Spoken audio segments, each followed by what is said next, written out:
Durante este segmento vamos a hablar del alistamiento financiero, que es el proceso previo a la consecución de inversionistas.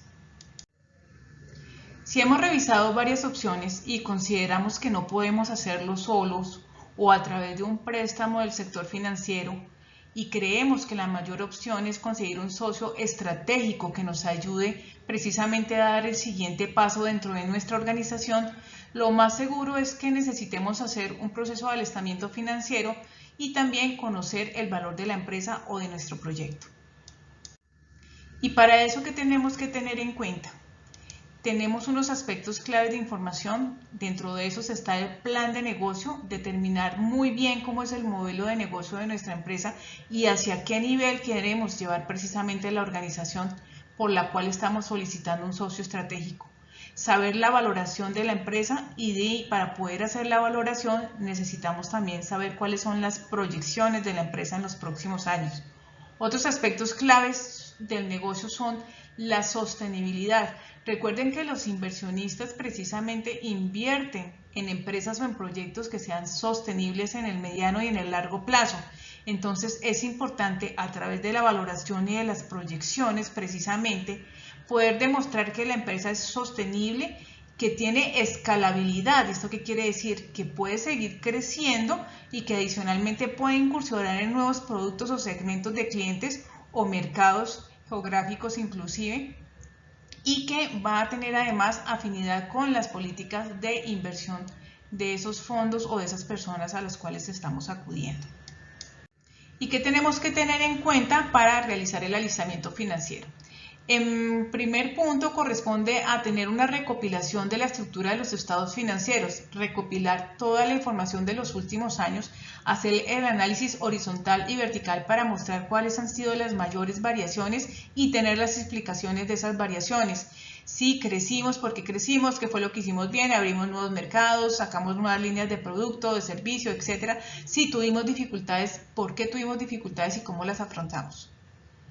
Otro punto es la proyección financiera, que parte de proyectar nuestro estado de resultados o de pérdidas y ganancias a 5, 7 o incluso hasta 10 años. Y esa proyección financiera pues tiene que estar ligada al modelo de negocio. Estamos buscando precisamente inversionistas es para crecer en algunos mercados o en algunos productos que nosotros le vemos potencial. Entonces, esa proyección financiera pues tiene que estar sustentada con ese modelo de negocio o esos nuevos productos o servicios a los cuales nosotros queremos apuntarles. Otro es la definición del capital de trabajo. Tenemos que tener muy claro cuántos son los recursos que necesitamos para mantener nuestra operación desde el punto de vista de administración, operación y mantenimiento, y las inversiones necesarias o CAPEX, que se denomina en inglés, que son aquellos activos que necesitamos comprar también para poder desarrollar nuestro negocio en los próximos años. El flujo de caja libre, que ya lo hemos visto, el EBITDA y el EBITDA de actual, y cuál sería el EBITDA que la empresa reflejaría con base en esas proyecciones financieras. Cómo es el apalancamiento, o sea, cómo nos estamos financiando, y finalmente cuánto vale la empresa o cuánto vale el proyecto.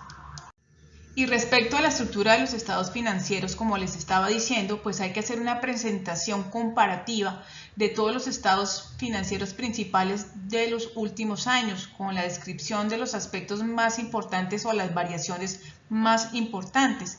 Si la compañía se ha visto afectada positiva o negativamente por algún evento, hay que saberlo explicar. Por ejemplo, el año pasado, obviamente, y todavía durante este año con los efectos del COVID, muchas empresas pues han sido golpeadas negativamente, otras que han sabido aprovechar la coyuntura pues tienen, digamos, aspectos positivos para mostrar. Lo importante es generar, digamos, todos los datos que se necesiten para que los inversionistas sepan cómo ha sido el desarrollo financiero de la compañía y entender también muy bien cómo son las operaciones financieras y en general cómo es el modelo de negocio. En cuanto a las proyecciones financieras, pues tenemos que hacerlas a 5 o a 10 años, de acuerdo con las condiciones estimadas del mercado, de aquel mercado en el cual queremos nosotros introducir nuestros productos o nuestros servicios y que sustentan, digamos, todo el nuevo modelo de negocio. Hay que proyectar varios escenarios, uno medio, uno optimista, y también hay que incluir la inversión que harían los nuevos socios, en qué se va a utilizar esa inversión y cómo apalancaría ese crecimiento. En cuanto al modelo de negocio, pues tenemos que hacer una presentación muy clara y resumida de cuál es el modelo de negocio de la compañía, de cuál es la propuesta de valor, qué es lo que nos diferencia de la competencia, por qué vamos a atraer a los clientes y toda aquella información que convenza al inversionista de que debe colocar su dinero en tu proyecto o negocio. Hay que tener muy claro cuál es el capital de trabajo que necesitamos para que la empresa pueda realizar sus operaciones con normalidad. ¿Y esto cómo lo establecemos? Pues tenemos que tener bien claros cuáles son nuestros costos, cuál es nuestra estructura de costos para producir, cuáles son nuestros gastos de administración, operación, mantenimiento y de ventas, y todo aquello que necesitemos para que la empresa pueda seguir funcionando normalmente. Adicionalmente, tenemos que tener en cuenta cuáles son las inversiones o el CAPEX que vamos a necesitar en el futuro. Y esto tiene que ver con los equipos que vamos a necesitar para poder producir o mejorar nuestros productos y servicios o ampliar esa participación de mercado que estamos buscando. Ya hemos también hablado de la importancia del flujo de caja libre y el EBITDA, que es un factor fundamental para que el inversionista determine si quiere o no poner el dinero en su negocio o en su empresa. Entonces hay que demostrar con esas proyecciones que el inversionista va a obtener ganancias. ¿Y cómo lo demostramos? A través de un flujo de caja libre que sea amplio y que demuestre que la empresa va a tener dinero al final del ejercicio para poderle dar esa retribución a los inversionistas. Y el EBITDA, que es fundamental. Recuerden que el EBITDA muestra precisamente la eficiencia de la organización, de su operación y cuál es el rendimiento real después de pagar esos gastos de operación, mantenimiento y de ventas y los costos de producción. El apalancamiento también es fundamental. Ya hemos venido hablando, la estructura de financiación de la compañía es importante. Mirar cómo se ha venido apalancando y para qué ha utilizado esos recursos. Y si la empresa no tiene endeudamiento, pues cómo ha utilizado precisamente los recursos que han aportado los accionistas. Y finalmente está la valoración. Y yo siempre digo que la valoración para el empresario es como el as bajo la manga, porque no solamente le indica el valor de su empresa, sino el valor máximo o mínimo por el cual puede vender la empresa o una participación de la empresa a esos nuevos inversionistas. Adicionalmente también le sirve para mirar temas de reorganizaciones entre grupos societarios, el canje de acciones o el sustento en conflicto de partes que estén peleando por procesos de herencia, arbitraje u otros pleitos. Y cuando nosotros estemos buscando un inversionista, pues también tenemos que hacer unas tareas para verificar. Primero, cuáles son los antecedentes de ese fondo de inversión, de dónde vienen sus recursos, quiénes son esas personas que están detrás de esos fondos, qué capital de inversión tienen, cuál es la disponibilidad, cuáles son los tickets mínimos y máximos, es decir, los valores mínimos de inversión o máximos de inversión, y las expectativas y los objetivos de la inversión.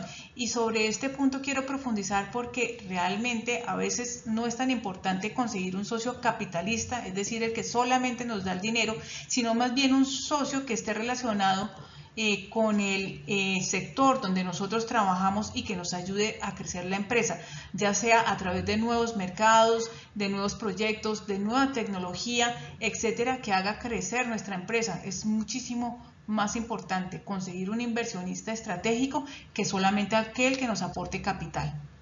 De otro lado, hay que mirar el tiempo de permanencia. Hay algunos fondos o inversionistas que solamente invierten durante unos años, durante unos pocos años, 3 a 5 años, y después venden su participación nuevamente, ya sea a los inversionistas iniciales o a otros nuevos inversionistas que quieran seguir también con el crecimiento del negocio.